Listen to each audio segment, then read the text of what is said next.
The moment they stepped through the gate, the air changed. Gone was the damp cavern smell.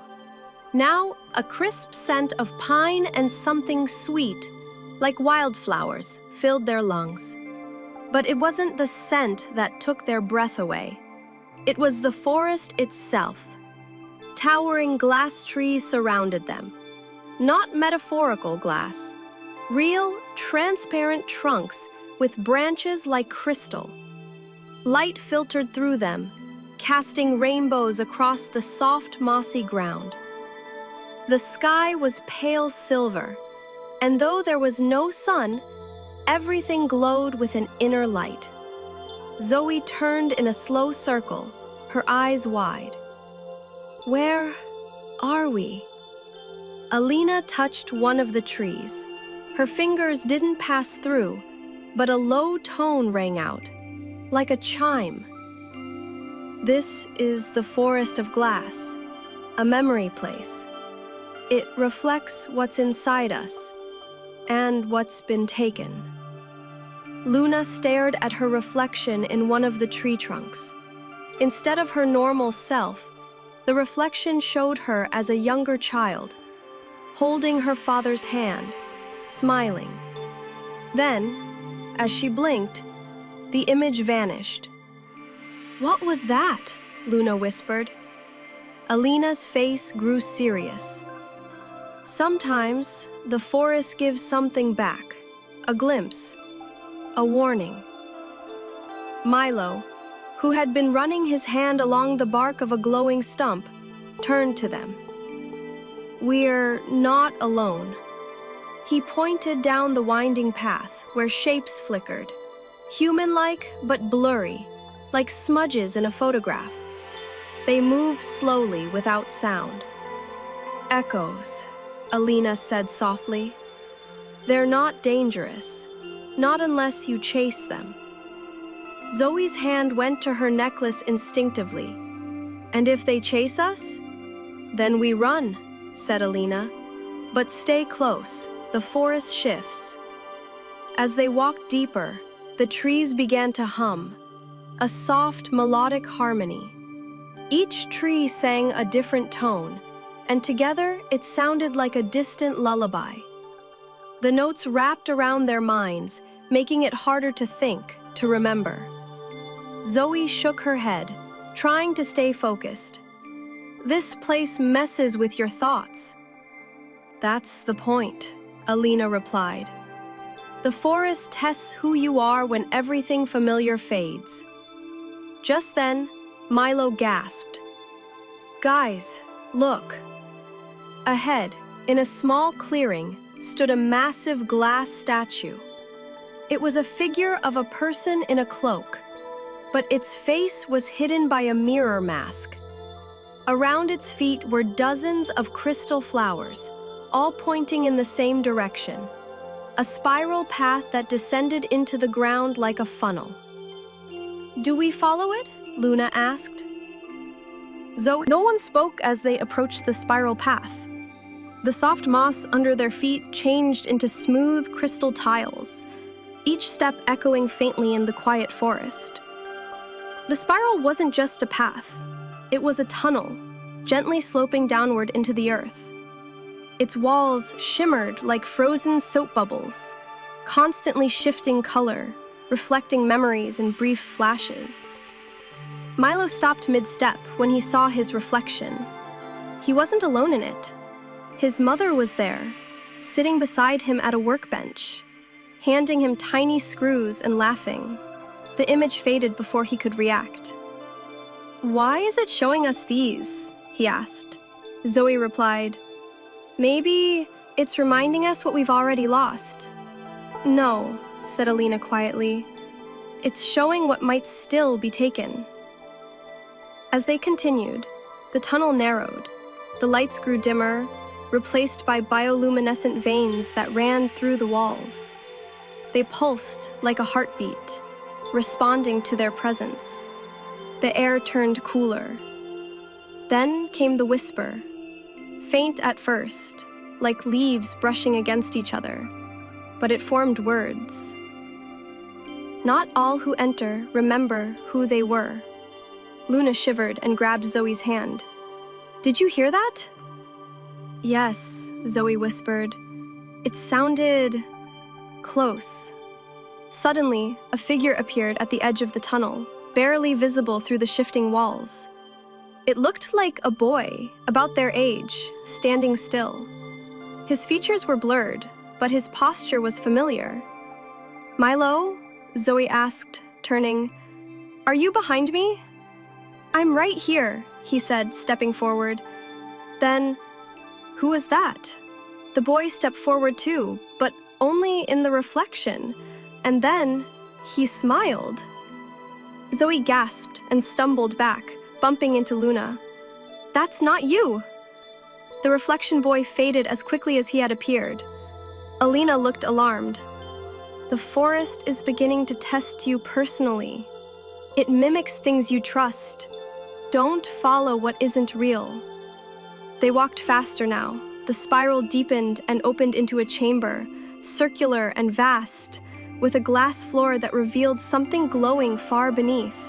An ancient city submerged in golden light.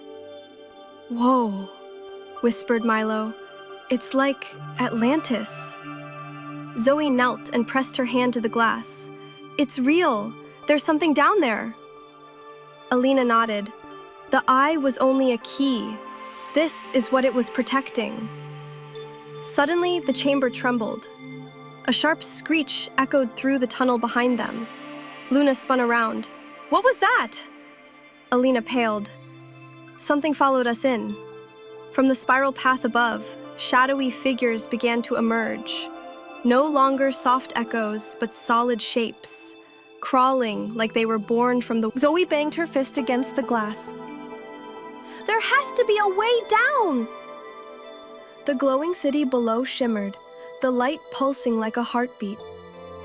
Beneath the surface, vague silhouettes moved, slow and fluid, as if walking through water. The reflections played tricks on their eyes. Alina stepped toward the center of the chamber and drew out a small triangular device from her bag. It had 3 notches and a crystal in its center. She pressed it against the glass. Nothing happened. Milo looked back. They're getting closer! Indeed, the shadowy figures had entered the spiral and were slithering down the walls like liquid darkness, faceless and silent.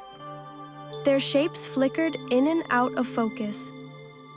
One of them seemed to mimic Luna's stance.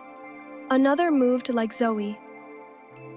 Alina adjusted the notches on the device. I need you all to focus on your strongest memory, one that defines who you are. What? Luna gasped. No time to explain, Alina shouted. Just trust me. Zoe shut her eyes tight and thought of her little brother's face the day he learned to ride a bike. His eyes had been full of fear, and then joy. Milo remembered the first time he took apart an old clock and put it back together. His grandpa clapping beside him. Luna focused on the night her mother held her through a thunderstorm, whispering stories until she fell asleep. As their thoughts aligned, the crystal in the device began to glow, first softly, then fiercely. Light poured from it, spreading in lines across the chamber floor, forming an intricate pattern like circuitry. Then came a deep, resonant hum. The glass floor began to split, not break, folding open like petals of a flower. Below, a glowing staircase appeared, spiraling down into the city of light. Yes! Alina shouted. But before they could move, one of the shadow creatures lunged. It passed straight through Milo's reflection and struck the wall beside him. A loud screech pierced the chamber. Zoe grabbed Milo's arm. Go! Go now! The group rushed toward the staircase. As they descended, the shadows hesitated at the opening, unable to follow. For a brief moment, it seemed like the stairwell protected them. They spiraled down for what felt like forever. The lower they went, the warmer it became. The crystal city grew clearer.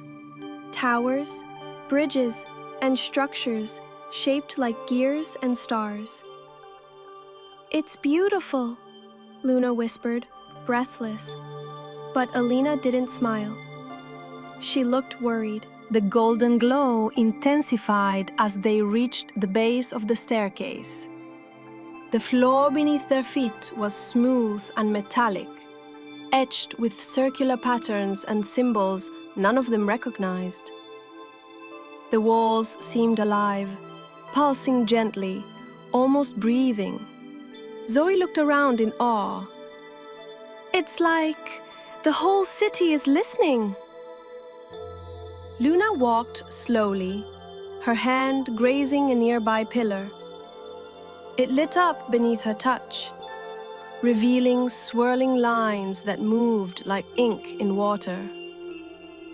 Suddenly, the deep voice spoke again. This time, clearer, closer. 4 minds, 4 memories, 1 lie. Milo stepped back.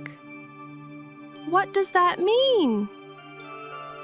A soft wind began to blow, even though there were no openings in sight. It carried a smell of metal and something older, like time itself. From the far end of the chamber, a circular gate emerged from the ground, spinning slowly. In its center, a glowing eye opened, neither human nor mechanical, but something in between. It focused on them. "The city knows your truths," said Alina quietly. "And it also knows your fears." The gate flashed. Each of the kids suddenly found themselves in a different place.